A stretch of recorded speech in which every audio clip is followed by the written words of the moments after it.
Ahoj, tady je Janka z Propletence. Máme tady štědrý den. Podívejme se, co máme dneska v balíčku.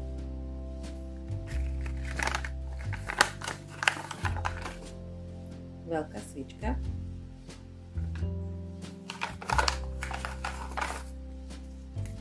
Vánoční čajík. Štěpanice.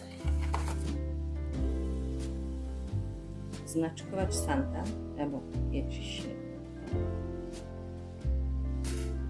A vzor číslo 6. Já s ním mám už upletenou čepici a ukážu vám ju se vším dalším, co jsem stihla tenhle čep od venku plést. Tady je výsledek letošního čepku adventu. Tady ten vzor byl dneska v balíčku. Je úžasný. Byl by skvělý i na třeba nějakou dětskou dečku nebo čepec nebo pro miminka. Je hezký, měkonký. A tady jsou další čepice. Tady ty jsem už měla upletené před čepkodventem, než začal.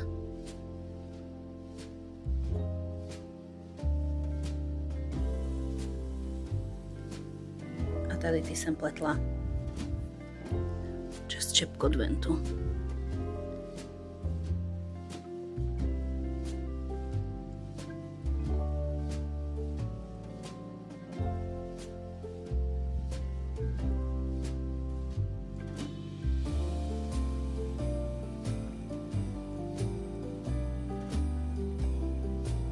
Tady ty vzory hladce obrace se pletly moc dobře, rychle,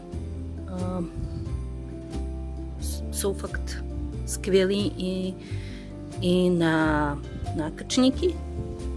Tady je sice takový copánkový, ten byl trošku náročnější, ale tady ty hladce obrace šlo velmi rychle uplést.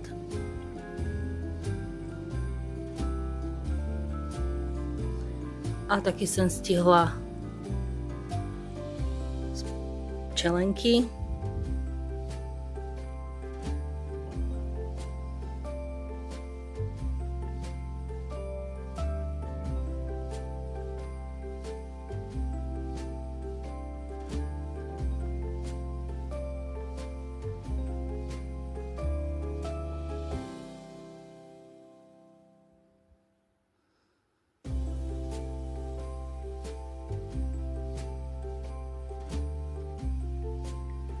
Takže výsledek čepkodventu. 2, 4, 6, 8 čelenek, 4 nákrčníky a 4 čepice.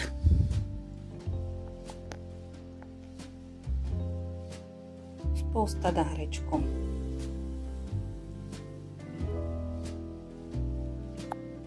Tady ty čepice jsou z návodu čepkodvent, čepice záhada a nákrčníky i čelenky jsou z návodu čelenka záhada, akorát tady u těch nákrčníků jsem použila víc těch opakování toho vzoru. A pokud ty vzory se dají použít i třeba jako na dětskou deku, ale ideálně jsou navrhnuté tak, aby byly pleteny v kruhu. I ten nákrčník by se dal dělat ještě delší.